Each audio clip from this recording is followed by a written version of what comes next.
Welcome to Freaked Out with your co-hosts, Liz and Landon. What's up, everybody? Welcome back. I just wanted to give a huge shout out to all the people who subscribed to our Patreon account on Podbean. For those of you who listened to the last episode, we discussed that we had exclusive content that will be done every 2 weeks, and you'll be able to have access to all those details, plus the lives on Podbean if you are a patron. You definitely don't want to miss it. It will all be there for you to have access to anytime you want. A few of you decided to go above and beyond, and I wanted to do a shout out to you today. So I appreciate all your support. It truly means a great deal to me and Landon that you guys continue to show us your support. So the shout out for the week for the top patrons go out to Sweetie Pie, Telswick, Jay Sanjanico, and Lisa Teray. Thank you guys for going above and beyond for us on the Patreon account. Thank you guys so much. Yay! Now, back to the main program of tonight's show, Kyron Horman. So today we are going to be focusing on another case that I had originally talked about on TikTok, but again, was not able to get into a lot of detail. So we will cover it here today. On June 4th, 2010, Kyron was taken to school by his stepmother, Terry. Terry decided to stick around and be there while he attended his science fair. Terry stated that she left the school around 8:45 a.m. and that she last seen Kyron in his first class, a math class, but instead he was marked absent that day. Terry stated to the police that she ran errands at 2 different grocery stores from 10:10 a.m. to about 11:39 a.m. Terry stated that she was driving her daughter around town attempting to soothe her kid's earache. Terry also said she went to the local gym and worked out a bit as well. She had arrived home and posted photos of Kyron at the science fair on Facebook. At 3:30 p.m., Terry and her husband Kane walked with their daughter Kiara to the bus stop to meet Kyron. The bus driver told them that he did not board the bus after school and to call the school. The school informed them that he was marked absent, and they all decided to call 911. Here are some strange details of this case. In late June 2010, in the thick of this investigation, Kyron Horman had let the investigators know that Terry offered their landscaper, Ronaldo Sanchez, a lot of money to kill her husband. Sanchez testified in a disposition that Terry approached him in January of 2010, almost 5 months before Kyron disappeared. The police were trying to get Sanchez to confront Terry while wearing an audio surveillance device, but they were unable to obtain evidence and could not make the arrest. As if he knew deep down inside, Kane filed for divorce and obtained a restraining order, and Terry was only able to have supervised visitations with their daughter. Here's the kicker. Terry failed 2 separate polygraphs about Kyron's disappearance. August 2010, it was announced that law enforcement were searching for an individual allegedly seen by witnesses standing outside of Terry's truck outside Skyline Elementary the day of Kyron's disappearance. County Sheriff's Office told CBS News the identity of the second person, if she or he existed, could be crucial in determining what happened to Kyron. In 2010, the grand jury subpoenaed several friends of Terry Horman, including a D.D. Spencer, someone who was close to Terry at the time and provided Terry with support and advice that was not in the best interest of Kyron. Law enforcement said that Dee was extremely cooperative and allowed everyone to search her property and endured 3 hours of questioning from the detectives. On the day of Kyron's disappearance, Dee left her job gardening at a homeowner's residence around 11:30 a.m. She left for about 90 minutes and came back. She claimed that she was helping Terry purchase an untraceable phone. She said that she just was trying to be a good friend to Terry. Dee made a statement saying that if she knew that she, meaning Terry, was capable of foul play, she would never have been her friend in the first place. They didn't have enough evidence to take it to trial. Kyron's mom, Desiree, was so angry that this woman was getting away with this allegedly, she decided to file a civil lawsuit against Terry, trying to obtain $10 million in damages, but later dropped it not to interfere with the police investigation. There were many claims by many people, a bus driver, kids, family of other kids claiming they saw her take Kyron back to the car parking lot with her baby. Ready to dive into this one? Well, to say that my visions were all over the place trying to focus on this case is an understatement. I'm going to give you a few details about things that took place in the past as well, so you can kind of get a feel for Terry as an individual. Terry had the most jealous vibe that I have ever felt on a woman before, and that's saying a lot. She was never ever happy with anything in her life. She could have something incredible or wonderful happen, and it could instantly be ruined by someone saying her name wrong. She just never saw anything good unless it directly affected her in a positive way. Terry had issues with everyone in her life, friends, family, you name it. If the focus wasn't on her or her issues, it wasn't worth it. She really wasn't truly there for anyone else other than herself. She then met Kane, and she thought that she had finally found love. He was someone who had given her all his attention. He was funny, romantic, attentive. She had made a decision that she was going to make him hers no matter what. She did have a few people that stood in the way, including Kane's ex-wife, Desiree. I even feel like she became obsessed with Kane, as he was a new person to her.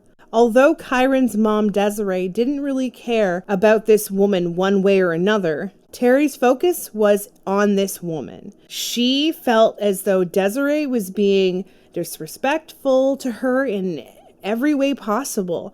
She would obsess over her social media, stalking her, trying to build things up in her head that wasn't simply true. She sounds like she likes to create her own drama and delusions to make her life more interesting. Pretty much. And it's interesting that you say that because I feel an obsession with like soap operas and TV shows along the lines of wanting that can't eat, can't sleep kind of love. Kind of like the woman is obsessed with Dr. Drake Ramore from Friends. That woman who was stalking Joey. Yes. What made her want to kill her husband? A few years into their relationship, marriage, and her paranoia with Desiree still intact, Desiree became very turned off by Terry at this point, as Terry's behavior started to become increasingly odd. She was always staring at her and giving her dirty looks, and she's also bringing all the problems to Kane about it. And he would entertain it at first, but eventually he started to tell her to let it go. She didn't like that. She felt like he should be loyal to her 100% of the time, and anything he did to defend Desiree set off a bomb in her head. The relationship started to crumble even with the new baby. She thought the new baby would somehow save her relationship and also hang on to Kane a little harder if needed. The one relationship I have yet to mention here is her and Kyron. I see that when he first met her, she was really nice to him, and he thought she had pretty hair. He was shy, but she did her best to make him feel good. This is Kyron's only good memory of her.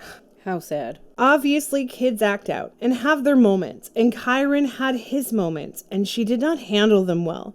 In front of Kane, she did her best to make it seem like she was a really good, attentive stepmom, but behind closed doors, he would go to work, and she was mean and rude and only gave her daughter unconditional love, I guess, at least better than Kyron anyway. She would talk shit about his mother to him. She was and still is such a gross person. Her feelings on him came from the fact that he had all of Kane's attention. It didn't matter what the issue was, he was there for his son, and you would think that would be something like a quality, a good quality to have in a man. But in her mind, that would only take away from him being attached to her and sending him back into Desiree's arms, and she couldn't have that. She started to get mad at Kane for listening to Desiree, and from that point on, she had a major vendetta against poor little Kyron. And of course, her feelings towards Kane as well. But with him, it was a little less meh. Whenever he would apologize to her, I feel like she would kind of take him back. She would build up this delusion in her head often. I think she still does, to be honest. She assumes every man around her finds her attractive, and that if she needed a man to help her out, she had a few options. I believe this is why she requested assistance to kill him in January. I feel like the man that she had talked to, Mr. Sanchez, was alarmed at the time that she asked him. She also brushed it off as though she was joking. She didn't really want her husband to die anyway. She only wanted to use that as an option if she genuinely needed it. But it looks like every time Kane came home, they would fix their issues, and she was all about him again. She sounds like she needs a hobby to focus all her attention on. Right? What happened before Kyron went missing? Well, I see that Terry was having a lot of issues with Kyron. Shocking. The child consistently needed attention and wanting her to give him attention. I feel like this was extremely irritating to her. She was short with him. She complained to her friend Dee Dee and a few others about him. She yelled at him all the time. She called him names. Kyron was not used to being rejected. He was such a sweet kid and had always tried to make it up to her. He would make photos for her. He would make snacks, like age-appropriate ones anyway. He just wanted to make her happy and smile. He always stated that she was always nicer when Daddy was around. Kyron also shows me that when Daddy was gone, or he was working or running personal errands, there were a lot of hours they were left together. Terry would tell him to stop talking about his mother consistently. She would tell him that she was bad and that she hurt Daddy, and that mommies that hurt daddies shouldn't be happy or loved. Since Kyron was so young, he didn't really understand much of what she meant. Let's just say she wasn't a hands-on abusive person, but she was definitely verbal and mentally abusive. She was over the top with her bio daughter, and he definitely felt the difference in treatment. Maybe about 10 days before his disappearance, I feel like there was some sort of scheduling conflict with Kyron's mother. It was a really small issue, but it feels like it was something significant into Kyron needing to stay a bit longer. And it seemed like it was a trigger, at least trigger number 1. Trigger number 2 was that Kane was having a conversation with or about Desiree. I'm not totally sure about that one. And she felt like he was defending her against him. And she felt like Kane was taking Desiree's side over hers.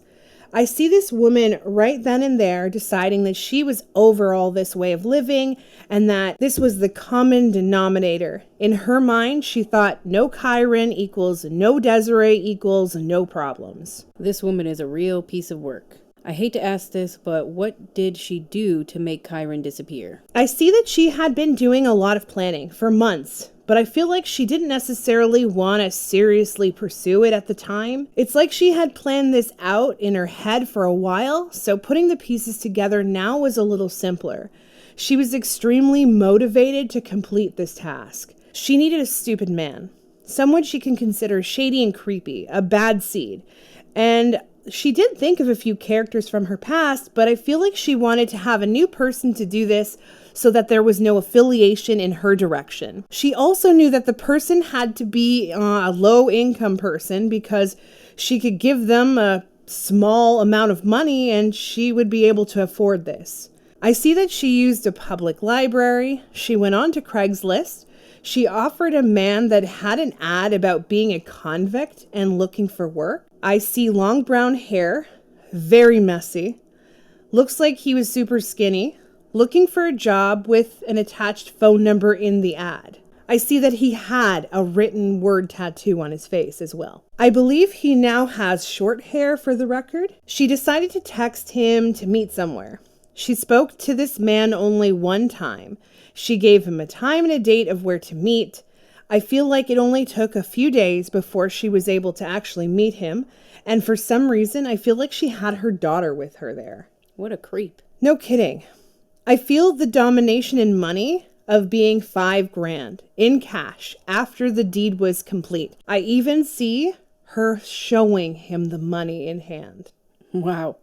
It sounds like this woman had absolutely no remorse, and I can totally feel that. How did she get her hands on all that cash? Well, I feel like she stashed a lot of money away, and she slowly kept adding to it. I see that she had even won money at some point as well.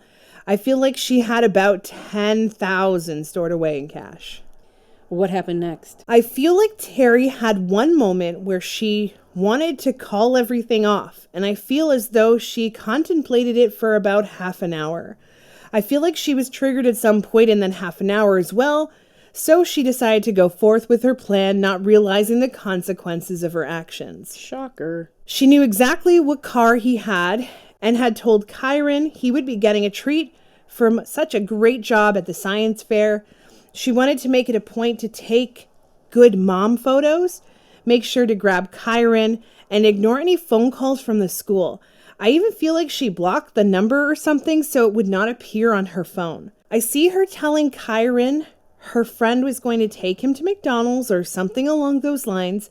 I keep hearing ice cream as well. I see that he was extremely hesitant to do so, but she insisted he was going to do this for her while she took care of his sister, apparently making up a story about her not feeling well. She didn't have the guts to face Kyron. Tattoo guy told her to keep herself busy and he would reach out to her on the burner phone when the deed was done. Like, I love the way they speak about this. The deed is done. These are their words, not mine. So gross. The only thing that Kyron shows me in relation to what took place was on the drive, they passed by the food place that he thought he was going to, and when they did not get there, he was confused. Can you see what this guy did with Kyron? Yes. I see a neck breaking. I see that Kyron had no idea what was going on, and he doesn't even really quite understand it now. It was very quick and painless, thank God. So he wasn't aware of any physical injury. The disgusting man took Kyron. I see a machine. I don't know what it's used for, but I feel like it grinds things. It's huge. Are you talking about a meat grinder? Yeah, it could be a large one. I feel like this guy could have potentially had access to a meat grinder. I don't necessarily feel like it was his equipment. I do see this old school contraption that could have easily been made in the 70s. I also feel like this was the way he got rid of the remains and making me absolutely sick inside. I don't feel like he did anything more with the body. Perhaps he disposed of it in a fire or something along those lines.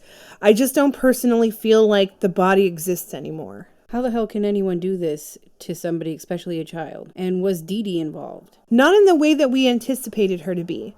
I genuinely felt like she did lie to the police about a couple little details because I think she could have prevented things from happening with Kyron. I feel like Terry had a lot of anxiety-ridden moments where she would turn to Dee Dee begging her for help no matter what, so she would drop everything for her and help her calm down.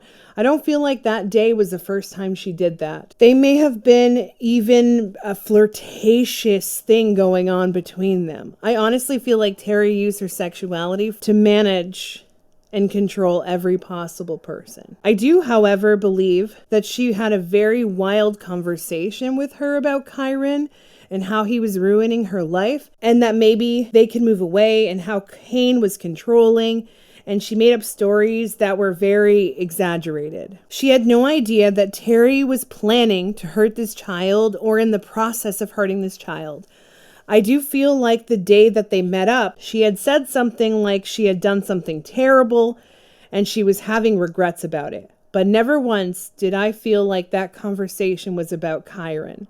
I do feel like if she had mentioned it, Dee Dee may have tried to prevent it from happening, or at least we would have had the evidence to convict her in a bigger way. Anything else to come out of this case? Yes. One day this woman will be behind bars. I see that this man who killed Kyron will end up in jail if he isn't already, and he will tell someone in jail this story, and I feel like it'll get out from there, and the police will end up talking to this guy. They are also trying to find ways now to get Terry charged. I'm not sure of a timeline though, but she will get 25 years. I also see that she will never admit to it. He, Tattoo Face, may have had an item that belonged to Kyron as well. to hold on to just in case. I see that he was always afraid that he would get caught because he saw it on the news. And he had always held on to this item just in case so he could take Terry down with him. Could potentially be a shoe, currently could be in his mother's home. Interesting. Any last details? She's still the same person. I wouldn't be surprised if her next husband or whoever she's involved with will express that once she gets convicted. Kyron, that is one sweet boy. Still is. He had no anger issues then, even now. He thinks Terry has never been loved enough. He says she just needed a hug. He is kind and so loving and genuinely doesn't deserve this. He misses his family so much. He enjoyed being a big brother. He misses his mom and his dad. Even though things didn't work out, they did their best to parent together. His dad blames himself every day for being connected to Terry. He says it's not his fault, and he tried to always make him feel good. Best dad that a kid could have. Wow, thanks for all those details. I know it can be hard on you, especially hearing some things like that.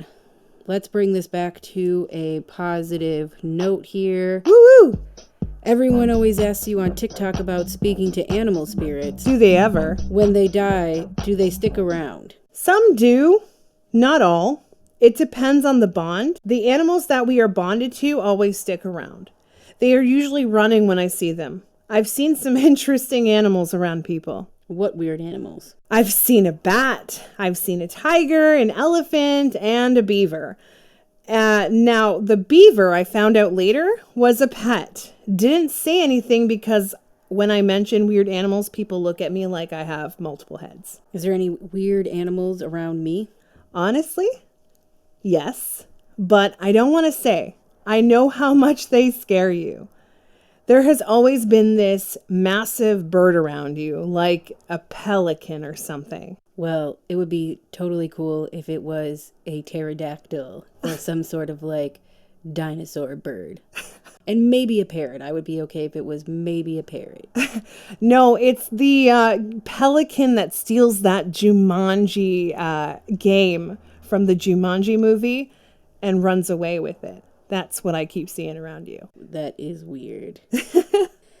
Thank you so much, guys, for listening. We genuinely appreciate you. Next week, we will be putting out part 2 of the Summer Wells case in the exclusive content. Hooray! And for the regular episodes, we will be doing the case of Natalie Holloway, as requested by many. So thank you all and all you do for us. Bye, guys. Hope you have a wonderful weekend. Take care, guys. Thank you.